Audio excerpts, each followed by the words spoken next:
मर जाएंगे। कहा फिर तुम भूल में हो, मेरे साथ इतने दिन रहे, क्या सीखा, मैं मर जाऊंगा?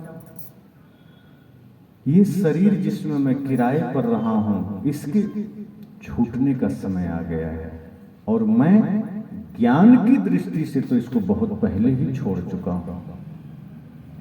ज्ञानी जिस दिन ज्ञान जगा उसी दिन शरीर का त्याग कर देता है। इसलिए जब संत लोग सन्यास की दीक्षा लेते हैं तो आप देखिए कि वो सिर मुंडन करवाते हैं, ये इसको कफन ही तो बोलते हैं, श्वेत वस्त्र धारण करते हैं। ये एक प्रतीक है। अब कोई धारण करके भी मन को ना मारे तो अलग बात है, लेकिन ये प्रतीक वही है कि अगर तुमने सन्यास धारण किया है, मतलब अब तुम्हारा अहंकार, तुम्हारा मन मर जाना चाहिए। शरीर तो जब चाहे तब खत्म होगा, होना ही है, उसकी चिंता नहीं है। असली जो समस्या जीवन में है वो अहंकार और मन का है, इसे तुम्हें खत्म कर लेना है, इसे तुम्हें नष्ट कर देना है, क्योंकि यही तुम्हारी समस्या का कारण है। शरीर उपद्रव नहीं करता है, शरीर कोई भी परेशानी खड़ा नहीं करता, शरीर तो साधन है।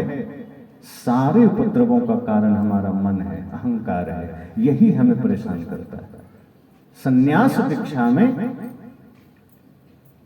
मुंडन इसलिए करवाया जाता है, प्रतीक है कि जब कोई समाज में गुजरता है तो लोग सिर मुड़ाते हैं। सदगुरु संत यह विधान बनाए, हमारे ऋषि महर्षियों ने यह विधान बनाया कि जब तुम्हारा मन मर जाए, जब तुम संसार से अपने आप को मार लो, उधर से मन मोड़ लो, तब तुम मुंडन कराना, क्योंकि एक तरह से ये तुम्हारे भीतर के अहंकार की मृत्यु है, एक मन की मृत्यु है। और इसी प्रयास में लग जाओ कि अब तुम्हारा अहंकार मर जाना चाहिए, अब तुम्हारा ममता माया मर जानी चाहिए, मन मर जाना चाहिए। तो ये प्रतीक है, ये एक शिक्षा है समाज को कि इस भांति से हम शरीर में रहते हुए शरीर के मोह को छोड़ दें।